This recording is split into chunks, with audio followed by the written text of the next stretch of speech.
Oh, it's nice and warm in here. I did one room that's warm. You did? Free. I might just lay down up here. Came out to Southern California to be warm. Yes.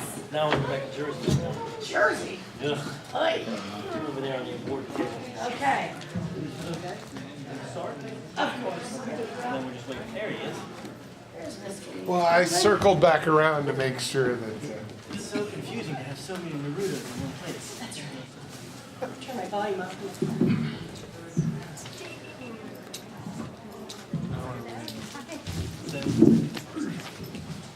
You want to sit here? Do we have video? We have no video. What? That's way too much work. We're going to act everything out. Yeah. No video. Live action, baby. Okay, everybody. Testing. Ooh, what's that? These things are hot. All right, everybody. Thanks for coming. We're here. This is going to be really cool because we have something very, very unique. We've never done it. If you Never. if you voice this character, raise your hand. Which one? Yeah. Well, see, which actually leads to my first question before I introduce everybody. What is the proper pronunciation? Because I've been yelled at by my 16-year-old daughter ferociously. So, Naruto. Naruto. So here we are. We're going to be discussing Not Naruto. Naruto. Thank you. Okay, everyone do that? Thank you so much. Yeah, everyone. See, how many people get it wrong, right? I got in an argument with a guy at Macy's once. He was selling me shoes, and I was kind of joking around. He's like, "You're funny. You should be in comedy." I was like, "I am." I said, "What do you do?" I'm like, "Whatever." And then I was like, "Yeah, I do a cartoon called Naruto." And he goes, "Naruto?" I was like, "No, it's called Naruto." And he's like, "I think it's called Naruto." I was like, "Give me my shoes. Get the hell out of here." Like Pablo Neruda. Yeah. See, I get away with that because at least I have that reference. At least it's artistic. Yeah, exactly. I used to get into it with, not get into it, but I just have such an American ear that I don't hear the difference a lot of the time. Yeah. So that would be the big thing with Mary Elizabeth is like The director. And I would just sit there and eventually break down in tears and say, "Can I just call him Dave?" So, not that anybody probably doesn't know, but we're up here with Neil Kaplan and Maile Flanagan. Hi. The voices of Naruto. Hey, got it. Same character. One of you did over 200 episodes. The other one you did well over 100. So that's well over 300 episodes. No. She is the titular character. I'm just one of her numerous villains. I've done over 700 episodes. Yeah. 700. Yes. So that's well I more was like, than 300? That's child's play. Not wrong. What the hell, man? This is not a show like Game of Thrones where you can catch up on everything in a week. No. People are like, I'm starting it. I'm like, good luck. Honestly. Binge it Waste 2 months 24/7. of We'll your see life. it Yeah. in 6 years. Yeah. Yeah. So, and you guys can both kind of chime in, and we're going to open up to questions for you guys later, but I had a couple things I wanted to get through.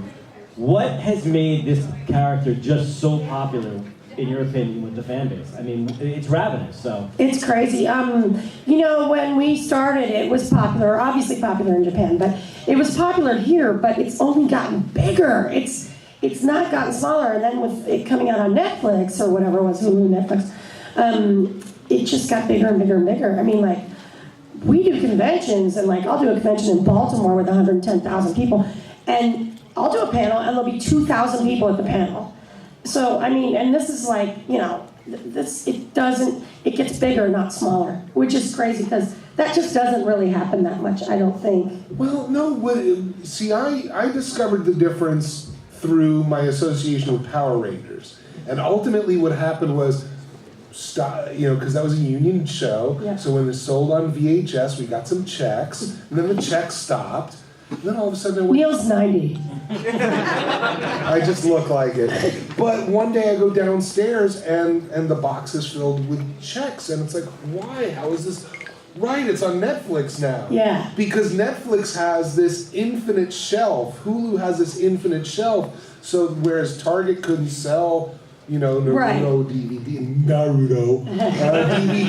Now I'm like panicking over pronunciation.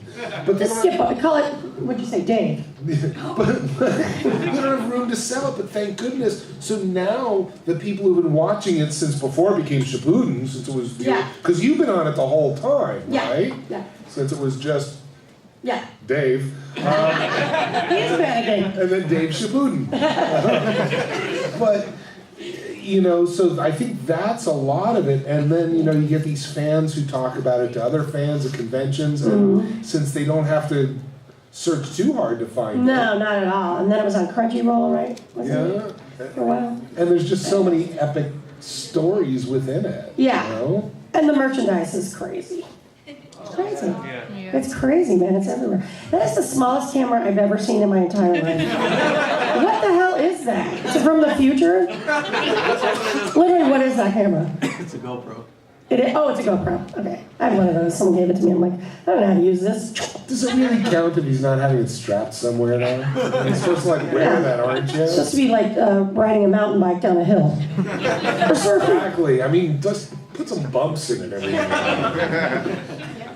So he's gonna ride a mountain bike down a hill with the camera with Dave Shippuden Yes. Yes, exactly. from Cleveland, Yeah. who owes me $5. So again, you guys are talking about just how global this character has become, and just, the epicness of it all. But let's take the Wayback Machine, about how you got the role and what that was like, and when you first got it, were you thinking, okay, great, I'll be working on this one for about an hour? I got the role by auditioning at my agency, and then they called me back, and I went to audition in the studio where we record in Burbank. Actually, the old one, which is, for all the old people in the room, there aren't very many old people, but it's Frank Zappa's old recording studio, which is kind of cool. Really? Yeah, you didn't know that? No, I didn't know that. Studio, this is The one on Ventura is. okay. That's- On the south side or the north side? Not brick the annex, building the or the one, white one? the one on the Bicot studio. Okay. By the hill. The brick one. Mrs. Zappa, Frank Zappa lived in the house above it and owned the building. Mrs. Zappa did. You didn't know that? No, I didn't know Yeah, he that. recorded his albums there. You guys have no idea what the hell we're talking about. It's all right. Go on with it. He's nodding. You're nodding. It's the only dude in the room who's like, yeah, Frank Zappa. Right on. But what's interesting is we do record, anime and animation in some of these just absolutely legendary recording Yeah. studios. I did a bear for an anime at Capitol Records. Oh, really? In the old studio where Frank Sinatra used to record. Wow. Sinatra used to record there, and I went in and me and Frank. Stunk the place up. Anyway, I auditioned, and then they put me through the ringer at the callback for about 40 minutes, and then they were like, you got the job. Well, actually, first I said, I hope I get the job. And they said, you got the job. It's like, why didn't you tell me 40 fucking minutes ago? Oh, sorry. I didn't see you there. I'm sorry. Apologize. How long ago was that? What year? It was 14 years ago. Wow. Right? Okay. 14 years ago? A little more than that. 15 years. Okay. Oh, you know what? I know it was 14 years ago. Okay. Because today's my birthday.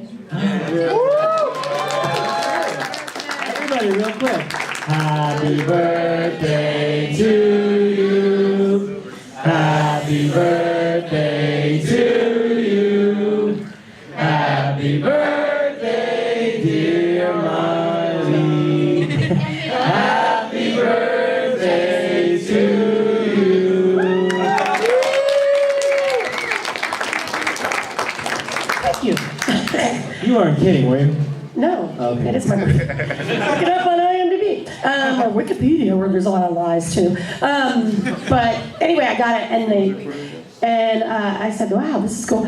And I was like, this is awesome, because I'm going to New Orleans. I took myself there for my birthday. And so, anyway, and then I went home, and I Googled it, and it was like, oh my God, this thing is huge. So you weren't even fully aware of the scope.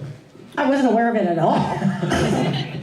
Now, Neil, what about you? Because you obviously came in, later in the game. I got a phone call, and they just said, "Come down." It's like, the show had been going on for a while. They just cast you, though. Yeah. Yeah. But I did. He's got a huge resume. I did one episode, You know, I played like some ninja who had a flower come out of his nose. I was like, oh, my friends are on this. I want to work on the show. So I finally did an episode, and they called me one day, and they have this character, and essentially what they did is they played me the Japanese, and they said, do that. Do that, but in English.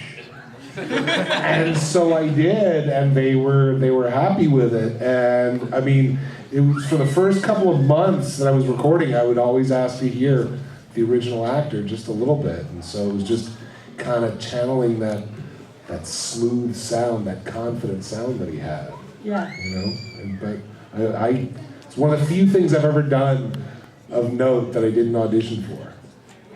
Now, Neil was saying that obviously he was working off a model of the character in a different language. They just threw the wolves and said, "What do you got?" Not really, but I mean, I came up with the voice, which is why I got the callback, and then they played a lot of different scenes and different ages, different emotions, funny stuff, dramatic stuff, crying. It was everything. I mean, it was a lot of stuff, and there were a lot of people at my audition. So obviously they knew it was big, but for some reason I didn't get the memo. Until I saw people with headbands, and I was like, oh, this thing's huge. They're all dressed in my character for Halloween. But no, I didn't model myself on the Japanese character, not really. But my voice, the character voice has a similar quality that they heard, that they liked. So I don't try and, do her voice. I just do my voice, but we have similar qualities in our vocal qualities. So when you're creating a character like this or working on a character like this, and obviously, you can't use your facial expressions or range of emotions, and it's all just in your voice. Mm-hmm. What is the process with that? I mean, how hard is something like that to create?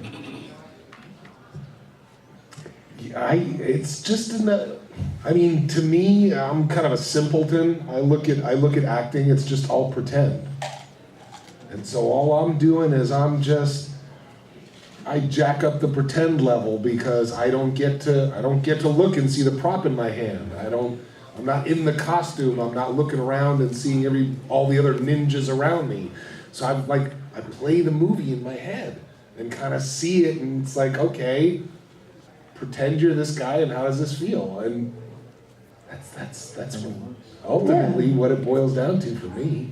So when you guys record episodes, are you alone or are you? Yes. We're alone, yeah. Okay. Not playing. Especially because anime, because we're dubbing it into animation that's already there. So, it's not like when you do standard animation, you're there with the rest of the cast. Yeah, standard animation is kind of like a play. So you record it and you're not matching it to the lip flaps on camera.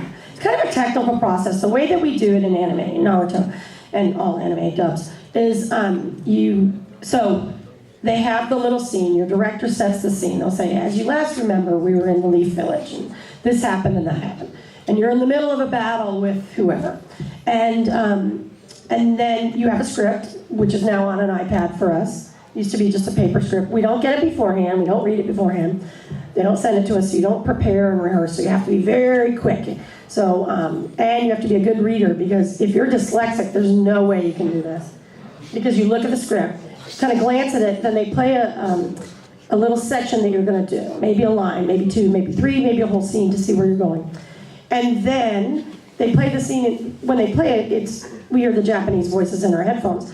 And then they take the Japanese voices out, replay it. There are 3 beeps, beep, beep, beep. And where the 4th beep is supposed to be, it's imaginary, is where you start talking. And then you try and kind of make the speed match the speed of the lip flaps. And then we finesse it sometimes. So it's kind of a technical skill at first. I'm glad you say that, because a lot of times I'll tell people, in comparison, standard animation, you really get to be an actor. In anime and dubbing, you have to be a lot more of a technician. And the really good ones can be both, exactly. Yeah. I was blessed the first couple of years that I was on the show because my character had a face mask. That's right. So, I didn't have to worry about lip Easiest flaps. job. But you can act. Yeah. You can play the line. One of the things that I regret more often in anime is you'll hear the translation for the original line. It'll be something really eloquent, really beautiful, and I simplify it. I say, but if the lip flaps dictate you saying yibbity dibbity dig dog, that's what you say. When have you said that in Naruto? Just the 3 times. You're a dog. But that's when it kind of breaks my heart when you sacrifice for matching Yeah. lip flaps. What bothers me more is when they add in, like, the other day I was doing Boruto, actually on Friday morning before I drove down here, and there were like 5 lines in a row where it was like, but, and I was like, what is this, the butt show? Like, it was in every line, and it was a poorly translated script, kind of poorly. I don't want to blame the writer, but, see? Where I'm going? No. So I was like, can we not say but in this line? You know, Yeah. and it was just someone putting it in. You'll notice in anime, sometimes there's like, there's a lot of this.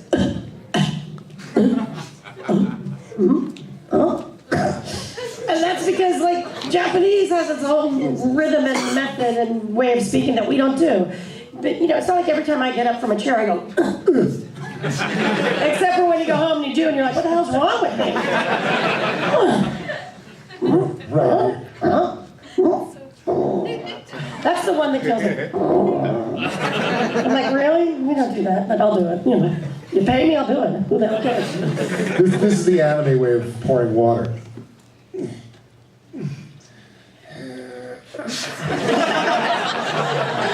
This is also an anime conversation. Neil, I want to know how the water is. Neil. It's good. Neil, would you say, Neil, that the water is icy cold? Oh, yes, Miley, I would say this water is icy cold to my taste. Thank you, Neil. Thank you. They say the names over, and I'm like, I think we know we're talking to Sasuke. I think they got it already. Sasuke, what do you think of this, Sasuke? Like, in America, we don't do that. No. Say your name over and over again, and it's only me and you. Not at all. Never. Hey, he gets it. I'm learning. I want to learn from the masters. So you guys mentioned, obviously, I know you both do a lot of cons and you have a lot of fan interaction, and you know, I'm sure the fans have their strong opinions about what you guys are doing. Right. Guy out there does. Yeah. What you're He doing just told me wrong. my heyday was 2006. I was like, what? See you later. And I argued with him, and he was like, no, I think it really hit in 2006. I'm like, really? There's a room full of people that don't think so. Getting in an argument at a con. I was going to say, and to that point, you know, what are some good, funny interactions and where fans do? Cut me off. What happened? All right. Hello? The battery on the wireless died. That's my guess. All right, I'll just yell. You guys can hear me, right? Yeah. So, But you sound cooler on the mic. I know. Everyone loves a microphone. We're still gonna hold it. So again, you run into fans like that, and they have particular ownership in their own minds of the show and the character, and you know, what are some good stories? And you all pay attention, so you don't do this. Where fans like this guy have kind of told you what's up and how to do it better. He insisted it. Yeah. Even when I fought back, I was like, you know, I voiced the lead, right? You know, I'm going in the room to talk about it. He's like, yeah, I know, but really, in 2006. I'm like, all right. Whatever. I told him my name was Kate Higgins and I play Sakura. No.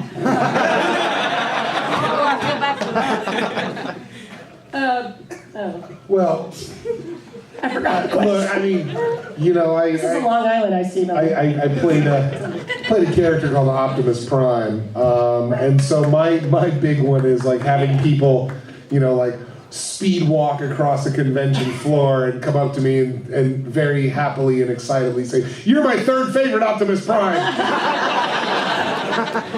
And it's like, well, in a world of 7 billion people, that's pretty good.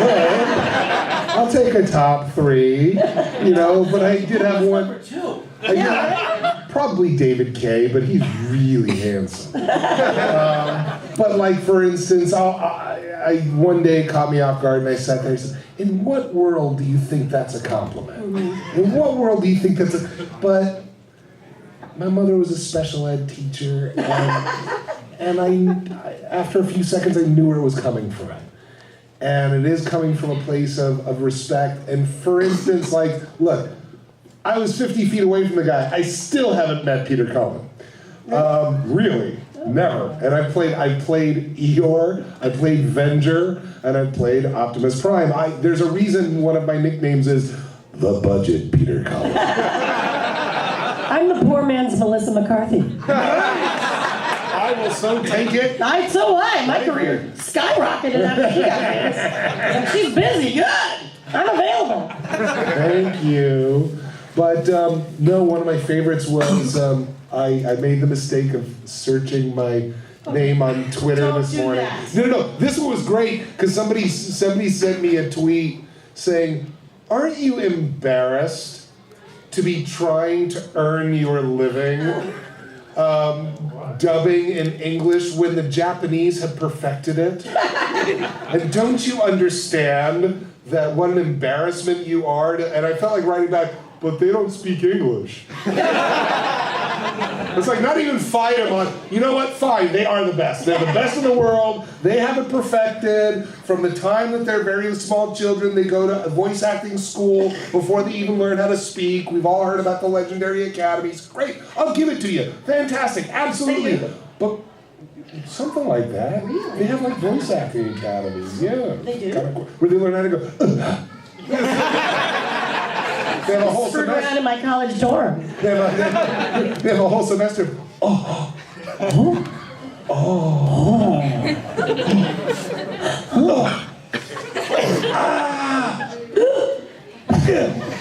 Thank you. That's the midterm. real? I think that's the midterm. But no, but it's just like I just wanted to write to them and go, they are the best, but their English sucks. It's for a different audience. I mean, totally off topic. I took a class once with a casting person from Disney, and they played one of the songs from Moana, but he played it in the 38 different languages that they like translated it. The most amazing thing about it was it sounded like the same person all the way through. Really? Wow. I mean, the casting was that good that they had all these different languages, all these different actresses from around the world. Yeah. And Ned cast it, so they all sounded the same. Because like my brain hurt by the end, going, how do they do all those languages? Yeah. Yeah. I was in, where was I? I don't know. Somewhere, and I heard from my TV show Lab Rats, which is on camera, the Disney show. I played the principal for 5 years. But I heard the Spanish version of me, the Mexican Spanish version of me. Because in Spain, there's a different version of me. And so I was watching TV somewhere, and it was like on in Spanish. I was like, she sounds great! Like, the Mexican Spanish me is really good. Was it like deep and like really? It was really raspy and obnoxious, like me. Oh, okay. So, Perfectly cast. so they went for like a Spanish you. Yeah, they did. Yeah. Oh, that's right. And I've heard the German me. And I've heard the Swedish me. Pretty good. And That would be a good movie, by the way. yeah. Swedish me. Swedish me. And I heard the Portuguese me. And she was pretty good too. Which was your favorite? The Mexican Spanish me. Okay. Yeah. The Spain Spanish me. Not too much. No me gusta. And she was fine. I don't know who she is. So you just mentioned Lab Rats, and you've done a bunch of shows: Shameless, Weeds, Grey's Anatomy. Yeah, Weeds. It was very glamorous. I was in a sauna, in a towel, for an entire day, while they were casting 6-foot-tall Swedish models beside me. So I had to sit on a chair by the camera in a towel. Can I say that again? In a towel, while they were casting Swedish models beside me. They were 6 feet tall. Finally, I was like, can we move the chair so I'm not next to this 6-foot-tall 20 Swedish models? So humiliating. And wait, you were that was for the casting they had you? No, I wasn't. I was shooting, but the director needed to see the Swedish models. Wink. No. Apparently, they needed to come to set. Right. So they came to set, and I was waiting to film with Mary Louise Parker, and so I'm in my chair. You know those tall chairs? They have cast chairs. And your costume for the day was the towel? In a towel. Okay. It was sewn on, thank Okay. God. But it's still, I'm in a freaking towel. And they were like, And now we'll have the Swedish models come through.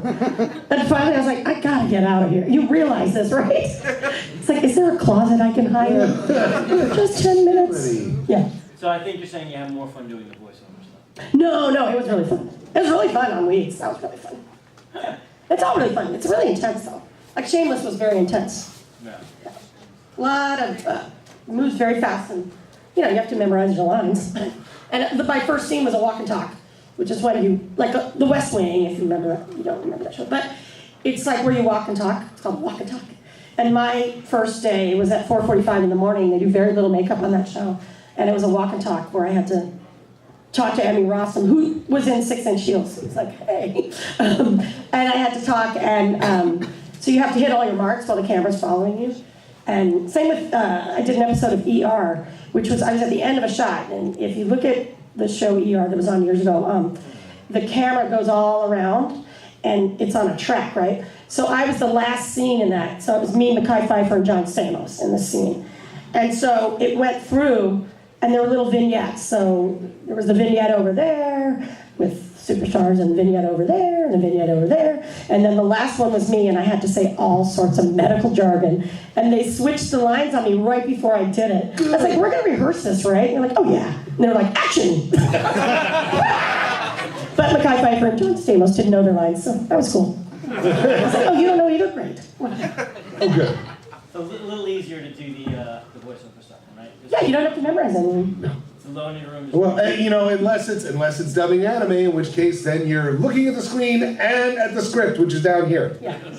Yeah. So one eye up here, one eye down here, you're set. Yeah. Does anybody have a question at this time? Right there in the back? Go ahead. It's her birthday today, too. Birthday girl. Happy birthday! What's your name? Josie. Okay, Josie, what's your question? How long, how long have you known all, the voice actors for Naruto? I don't know some of them. I don't know a lot of them. I'll be like, who's that? Like, I'll be listening in my headphones, watching, like, who's that? And they're like, oh, that's Scott Ryan. I'm like, who's that? Never met him. I didn't meet the voice of, I bet you after a year and a half, maybe. Yeah. Right? And I haven't seen you in a couple of years. A while. Right? Yeah. I met a guy, I was doing a theater show, and I met a guy that had been on the show for 5 years. I'm friendly, I see them at conventions more than I see them in real life, or if we're passing each other. Tom Gibbs, who plays Shikamaru, I've known him for a long time, but who else? I don't know. There are a lot of people I don't know on the show at all. Yeah, you got to realize, for how long it's been on the air, she's probably got 178 different castmates. At least, yeah. Yeah, so. Like, I'll be talking to somebody, and I was at a convention, a big, huge one in Dallas, and I was talking, and I was like, so what are you on? We're just sitting at the booth. And they're like, I'm on your show. I was like, oh, sorry. Well, it's not like the Carol Burnett show where you see everybody, where you're doing sketch work with people. You do scenes with people. It's like we don't rehearse. Yeah, so you never know. I did a video game that came out last year or 2 years ago, and most of my scenes were with Frank Langella. And I found out when I'm seeing this stuff on the internet, I'm going, I was acting with Frank Langella? Yeah. Who knew? Yeah. That's kind of cool. They don't tell you video games. It's very confidential. Over here, someone? Yeah. Have you played any of the Naruto video games before? I played it once. I was in Stockholm against a 7-year-old boy. And I scored 0. I was like, screw this, I'm out of here! And then I went on stage and he was like, what? I was just playing. They all speak English and they play, they watch American television too, yeah. So that was the only time I played. I'm terrible at it, thank you for asking. But he had no idea that. No, he didn't know. But then literally 1 minute later I went on the stage. Right on. It was a huge, huge convention. I did something like that once where I worked on a video game and they had it on display on the convention floor, and I walked past and this guy was playing it and he was fighting my character. So I walked up behind, so in front of him he's hearing, so I walk up behind him and go, and it's like all of a sudden it's stereo sound. What the? I said, yeah, it's me. He kind of didn't understand when I kept walking. Yeah. I think maybe later he might have realized. Yeah, that's like when I tell people like, I can play Naruto, they're like, I do too, whatever. Not the game. Yeah, no, I don't play that. I play the game. Yeah, fine. Then you're like, whatever, okay, just get the Uber home, let's go. Yep. Flip. I know you mentioned on this earlier about regarding people who view the Japanese voiceovers as superior, but I just want to know how you view since your work is involved dubbing, do you think that the Japanese voiceovers are just overall better? Do you think people who view that No. should not? I think we took a lot of time to cast it and get good actors. I don't think they're better. I think they're great. There are a couple voices I don't like in the Japanese. I'm not going to say which ones. But like when they were little kids, one guy sounded like he was 65 years old. You know, and it's one of the main group. And I was just like, he doesn't sound at all like a 10-year-old. Are there qualities that dubbing has that is superior than the original Japanese voice acting that you? Yeah, here's one thing that I'll say. They animate. They just animate. Yeah. And the voice actors play it. And for some reason, they don't have an addiction to matching the flaps. Yeah. So they honor the acting and they have the art, and the two don't necessarily jibe, and the audience goes with it. In the 70s, when I was watching the original Speed Racer and Kimba the White Lion, I mean, I knew that those weren't made for us, and the lips didn't always match, and it was okay. I went with it. So, you know, I mean, look, I think They're really good. I mean, they're good actors. Like They I are, think but- the woman who plays Naruto is exceptional. they're also for their market. So they're outstanding for their market, and maybe what they do may or may not work over here, and maybe what we do may or may not work over there. I don't speak the language, so I'm not even going to come close to judging what they do acting-wise. I will say on our show though, they did a very thorough job of casting people, and they take a lot of care to make sure that we are matching the animation. So there's some anime out there that doesn't do that. They move very fast, so they're not as concerned with it because they don't spend enough money, because they don't take enough time, because they don't want to spend more money. And so, you know, sometimes there is a quality issue, but not in Naruto, not at all. Well, but I'll also say that look, as huge as the show was for me coming in, you know, halfway through, having Mary Elizabeth McGlynn as the director who knew all the lore and all the story, and is a talented director and a talented actress, so she would cut through all of the unimportant information and get to the heart of what I needed to know for the scenes, and I felt that was huge. Yeah, it was. You know, and She deserves a lot of credit. Absolutely, and I've done other anime where the director isn't as informed, and I always knew that I was in good hands when I was working with Mary Elizabeth, and that she was going to get me where I needed to be for that scene, for this epic story that's been going on for a dozen years before I even show up. You know? When did you show? What episode? Do you remember? I have no idea, but it was like 200? I think like 7 years ago. So that'd be about halfway through. I thought you were on earlier though. No, I was just around Studiopolis. Oh, doing I was other working stuff. on other shows. Oh, okay. Yeah. He's like, I want to go play with those guys. That never works with me. I'm like, I want to play with the Simpsons. They're like, no.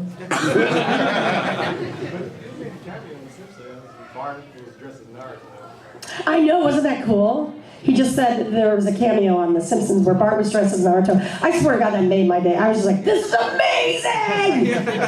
But it's weird when I go audition, because I audition a lot. And I audition, and the guys are all now like, it's usually like young, mostly men. There are some women, thank God, finally. But like, they're like 30 years old or 32, and they'll be doing a show, and they're like, hey, first I audition, and that's good, and then at the end they're like, can I get a picture with you? Because you're Naruto? I'm like, sure, can you hire me? No. Yeah, that was really cool. And also, Butch Hartman, you know who he is? Fairly Odd Parents and all that.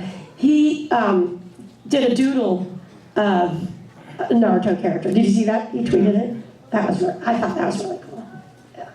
It's always weird when you see it in a mashup or something. far as the series and stuff like that, I mean, I'm not gonna ask about favorite episodes or moments because that's not really a fair question. But so, just I mean, storylines, things like that, just stuff that you really either you knew they had it right, or now that you guys have become so identified with the characters, you're like, you know what? They really missed on this one. Anything like that come to mind? Well, it's hard. It's hard to say. I mean, because when you're Wouldn't make us right. well, no. Just because when you're doing something live action or you're doing standard animation and you can hear the whole script, you have a better idea of which episode's good or which scenes are good. But when you're doing line by line by line, it's kind of difficult to really kind of gauge it. I wish I could redo the first 20 episodes. First 20? Or, well, at least the first 10. Okay. Because it takes a while to get to know the character and get to do it. And even Seinfeld, the first season wasn't good. I mean, it wasn't bad. It just wasn't as good as it was for the next 11 seasons or whatever. Like, you know, like when you get on a new show and you're developing characters, sometimes it takes a while to really grasp the character. So I'll be doing like toward the end, we stopped recording about a month and a half ago, 2 months maybe now. And I think it was 2 months ago. Anyway, we stopped recording and there are flashbacks in it. And they flash back to episode 1 in one of them. And I was like, oh my God, you know. And then it kind of made me cringe a little. I was like, I would have done that better. Seeing those pictures of yourself back in 6th grade, you're like, what was going on? Yeah. When you look at old, it's that feeling. Now, Did I wear that? You know, that feeling. for me, when I came in, all the scripts said Madara Uchiha, but apparently I was also playing Toby and Obito, and I would have the fans who would come up, who had read the manga, who had seen the Japanese, and they'd say, "You're not Madara Uchiha." It's like, when they call me, it says that. When I go in and read the scripts, it says Madara Uchiha. You're not really Madara Uchiha. It's like, you know, I just want to sit there and go, that's what the paycheck says. But, so finally we got to the element of the story where that was revealed, that I was playing other characters who thought that they were, it's like this old soap opera thing, where when you're playing the character who's really the other character, you don't tell the actor they're playing the character who's supposed to be somebody else. Right. You just tell them, you are this other person. Yeah. So that you don't play the amnesia part of it, you don't play the whatever, and so they never told me that element till we got there, so that everything would sound like Madara Uchiha. It was like, I finally got there and went, that's what they were talking about. Okay, I got it. It's all clear now. So I spent 3 years telling like fans, shut up. And it's like now I want to find them. Go, you were right. And like when you do video games, you do it like 3 years before you record the stuff for the series sometimes. Because it takes them so long to develop it. You're like, that's what happens? What? Yeah. You know, like you get all the spoilers when you do a video game because it takes them like years to crank it out. Question? In the back? What was your favorite line to record for the characters? Believe it! Ask me what my least favorite line is. Believe it! My favorite line to record? Did I mention I've been doing 730 episodes? Yes, but there's got to be one The line. one line! That one line! There was that time. Sasuke! Why does everything have to be all about Sasuke? I don't know. There are a million of them. Rasengan! Giant Rasengan! Super giant Rasengan! Not sexy jutsu. I don't even do that laugh, that voice. Stephanie Shea does it, or Mary Elizabeth did. I can't get up that high, my voice doesn't go that high. Not anymore. Never did. I always smelled like I smoked a pack a day. It's like, I am in 2nd grade. Someone else had their hand up in the back? Yep. What's your favorite jutsu to do? What? What's your favorite jutsu to say? Shadow Clone Jutsu! Nice. Probably that. You? You're expecting me to remember this? I actually looked up your jutsus this morning. No. Yeah, I did. That sounds horrible. You got some weird ones, man. I do. Questions? Yeah. What scene made you cry in Naruto? There was supposed to have been a scene that made me cry. Like what scene that made you like almost close to tears? Like Well, considering that they never told me that my final day was my final day of recording, that might have been it if they were giving me a heads up. You know this thing we've been working on for 7 years, today's the last day. It's like, I That happened to somebody else in the show too. They were like, wait, that was my last episode? No. And it was somebody like, it was Yuri Lowenthal who plays Right. Softy. Yeah. Softy. And it's like, it's good. I did, and I went in and I said, was that my last? No, I think we got a couple more for you. Okay. And then I saw your post about, well, we're done. I said, I guess I'm finished. Yeah, but it always comes back. He'll come back in Boruto or something. Or they'll have like the prequel. I don't think they'll let this franchise die. Oh, no. No. Yeah. GoPro had a question for you. Hey, GoPro. Do you love ramen as much as Naruto? I sure do. Look at me.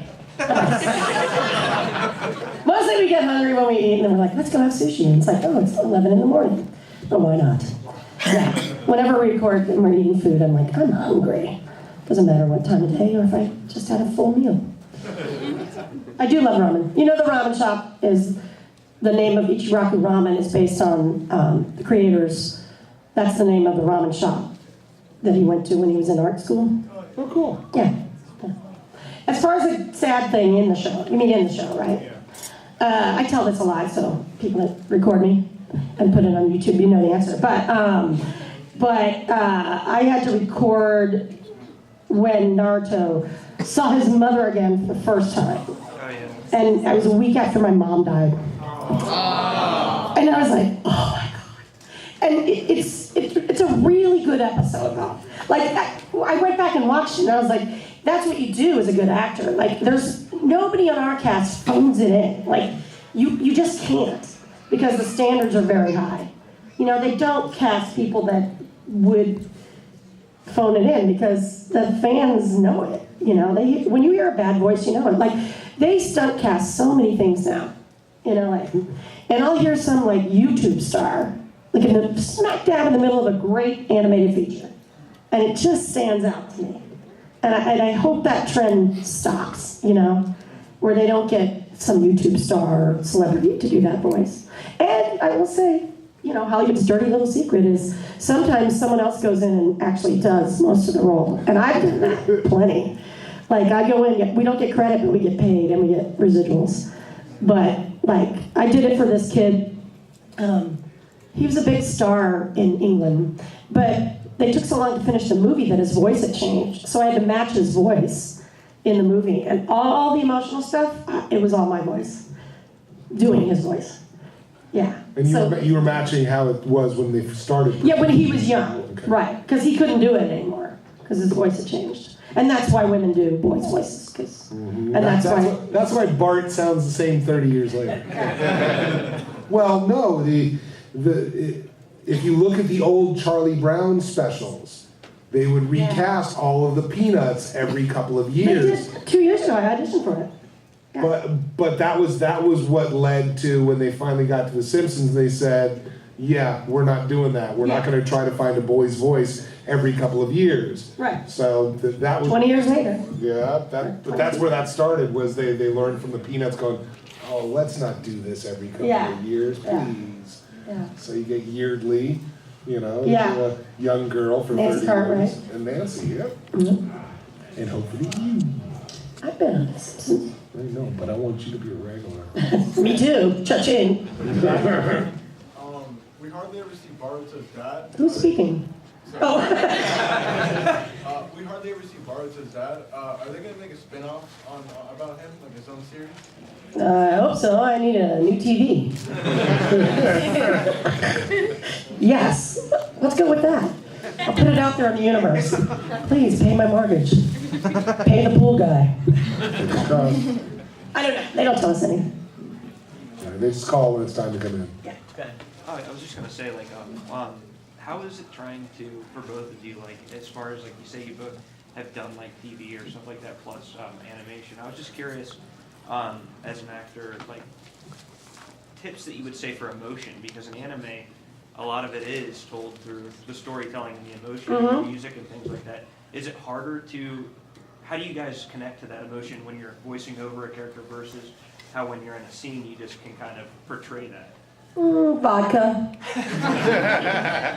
I almost think it's easier because, you know, you just kind of get to the imagination, you get to that place, and at least I don't have to sit there and wonder, you know, is the camera guy making fun of me because I'm starting to tear up, or is this looking right, or, you know, you don't have to worry about ugly crying, right? It's just, I mean, it's the achievement of the emotion and being in that place. I mean, I can't say I've done a lot of things of that nature that have left me, you know, like emotionally fragile.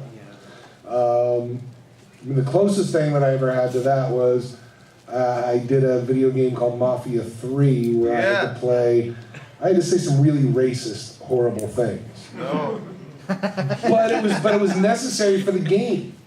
It was necessary for the gameplay. What character did you play in that? Just background guys, but a lot of, you know, Southern racists, you know, Louisiana racists, and I said things that I would never say in my own life, and it was like one of the few times that after being done with the session, I literally had to like just kind of shake it off and let go of it, because you have to dedicate yourself to saying those horrible things and meaning them. Otherwise, you're cheating the audience. The example for me is the movie 42, the Jackie Robinson story. And Alan Tudyk, who's a very recognizable character actor that we know from Firefly and Dodgeball and so many other things, he played like the embodiment of ugly racism in America then. And he had to stand there in front of the characters, and he had to spew it, and he had to let it go. And if he doesn't play that authentically, then what Chadwick Boseman does as Jackie doesn't ring as true, and we don't see the triumph in his story. So if I did anything less than spew venom, then I'm letting the other actors down, and I'm letting the audience down as well. But just like anything else, when you're an actor and you put that coat on, it stays with you for a little bit. And that was the emotion out of everything I've ever done that I just needed to kind of go, okay, done with that. Leave it here before you get into traffic. Gotcha. Someone else? Nobody? No? Oh, there it is. Go ahead. Alex. Oh yeah, so you know how like the manga usually comes out like 3 years before the anime ends? Does it? I'll take your word for it, sure. I don't read it. Yeah, well, you just answered my question. I was about No, I don't read it. If you read it or just found out what happens when you get the scene. No, I find out when it. I mean, at one point I was doing Naruto, recurring on Shameless, on Lab Rats, and auditioning for things. So. And doing theater too. And doing theater at night. And every day, when you do sitcoms, you get a new script every night. Or a revision, sorry, on the script. So you know, and then I would go, sometimes I would go 4:30 in the morning to Shameless, shoot until noon. From noon to 1, drive from Burbank to Hollywood. Get in makeup for an hour and a half for Lab Rats and shoot from 2 until 10. And then see that I had an audition and try and do that at 10:30 in my closet and make the noise of a frog or some stupid animal. I'm always like, I don't know what my neighbor Carlos thinks. If he hears me at all. I'm like, that's what I did. We did have one of our neighbors once who like took my wife aside and said, "What's wrong with you?" No, if you need me to make a call, you know, if he's being abusive, because it's like I'm reading for video games. You know, Yeah. Get out! Yeah, I wonder about that. Like the other day, I had to scream as a British little boy, like scream, and I'm in my clothes closet. That's where I record. And then I heard my neighbor. I mean, it's not soundproof, but it's pretty soundproof. But I heard my neighbor outside, and I was like, oh God. But luckily, he knows I'm an actor, so that's okay. The worst was when I had to, what did I have to do the other day? Oh, sing in a made-up language. Oh, kill me now. You know, as a 12-year-old tortoise. Have you ever gone in and seen the without any notice ahead of time, seen the script in a foreign language? or an alien language? What do you mean? Like I did a Star Wars game where I walked in, doo, doo, doo, Oh, no. and I go up to the music stand and it's written in Huttese. Really? And I had no prior warning. Yeah, none. None whatsoever. They tried this on me in Naruto. There's this song, and it was like all these names and Japanese names and stuff like that. And they're like, okay, and then record that. I was like, what are you talking about? Like, it's not translated. It's in Japanese. They didn't sync it to the music. I don't have a temp track. I'm not a terrific, I can sing in cartoons, but I'm not a good singer. And, I mean, I'm not a terrible singer, but there are people like Tara Strong, who's a Broadway quality voice, Mary Elizabeth McGlynn. Right. Again, she sang professionally for years. But I was just like, you guys can't expect me to just jump in here and learn this Japanese song and do it without even getting the music beforehand. So I never know what happened to that episode. Does anyone know what episode it was? Because I think because they said, okay, we'll book a studio session, which is what you do. And I've done, like I've done in a show called Jaker's The Adventures of Pigwings. I did a theme song for that. I have a couple toys. That's kind of weird. And you have a toy with your own voice coming out of it. That's really freaky. It's great for parties.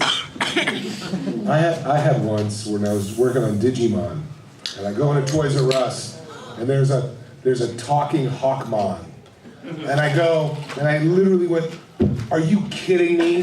They stole my voice for a toy. They stole my voice for a toy. This is ridiculous. I can't believe this. And it was one of those ones where you can go up and press the button and hear the sample. Yeah. So it's like pull the wing and hear a sample. So it's like, I was Hawkmon. Hawkmon, Digivolve 2, Optimus Prime. That sort of thing.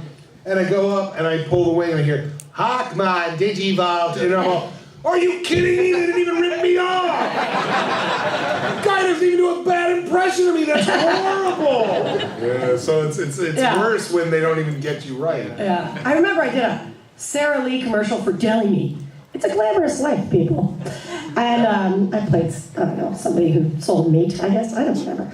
But then they called and they said, can you come in, can we take your voice from the commercial and put it in a display? And I was like, yeah, how much you paying me? And they're like, $2,000 bucks. I'm like, absolutely. But what they didn't tell me was that it was a cardboard cutout, life size, of myself. Oh. That would be like, do you want some meat? And it was in grocery stores all over the place. I was like, you might have added that. You might have told me about that. Hi, can I get you some meat?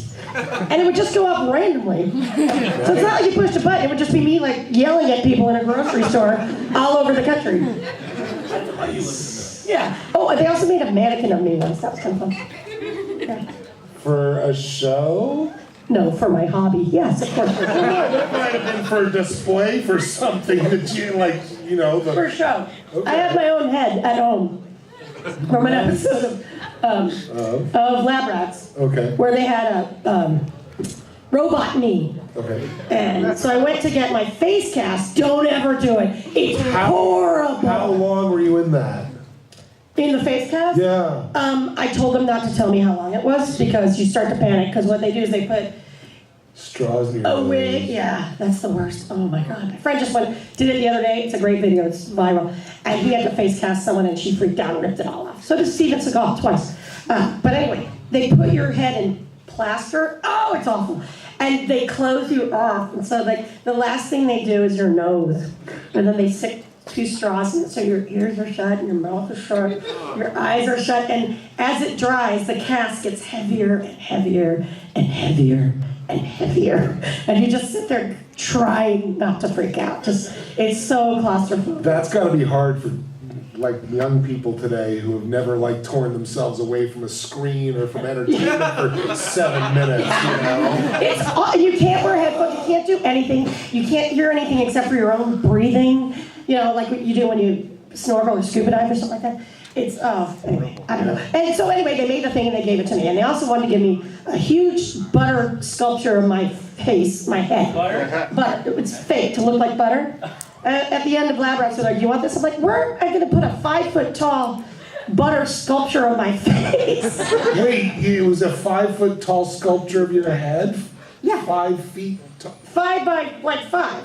My whole head. Okay, yeah. You can Google it. There's not a lot of places you could put Yeah, that. it's like, and also, do I want to wake up and see my head and butter? Not so much. Well, man, I mean, that's got its own appeal, but 5 feet? It was in the writer's office and where they cast all the Disney shows. So when you walked in to go to a Disney show, the first thing you saw was my head, 5 feet tall, carved in butter. So it was like you and, what, Mount Butter Rushmore? Kinda. Okay, fair enough. Google it. I like it. Show it to you. All right, guys. What I love is that, like, I told a bunch of people about this, and I said, because they came up to the table and said, I want to hear the voice. And I said, well, come to the panel and ask to hear the voice. And none of them did. I'm here. That's my voice. Okay, and? Do the voice. I'm waiting for him to ask the question. Because you told people to come and nobody came. I came. But but you don't want to hear the voice. God, okay, fine, fair enough. I want to hear the voice. I don't need to do it. No, I want to hear it. Thank you, Miley. It's a pleasure. Yeah, it is. Great voice. No, it was one of those, and I refer to it when I teach quite often because I talk about the power of being quiet. You know, making people listen to you. I mean, if you think about it, you know, Darth Vader never yelled. Anakin Skywalker did when he was in the suit. No! But aside from that, Darth Vader never yelled. The powerful villains don't yell. You know, if you really want to flex your power, be quieter. Make people listen to you. Force them. Turn the damn phone on. You do listen to them, right? Exactly. What I used to do when I was younger and I could get off the stage quicker is I would grab it and say, I'm terribly sorry you've interrupted a Q&A session. Please call back later. Who was that? Yeah, every now and then you get somebody you would know and they go, was that Optimus Prime? That's hilarious. I should do that as my Neil? voice message. Yes. Thank you very much. Thanks, you guys. Thank you, guys. Thanks for coming. Hey, Marty, are you going to go back to the table for a little I'm while? going back to the table for a while, so is Neil. So if you want Just to for a come little bit, but I'm going to leave in a little while because I've got to get home for Game of Thrones. So. Oh, God. All right, bye. Bye, everybody. Thank you. Thank you so much. Thanks a lot. Thank you. Pleasure.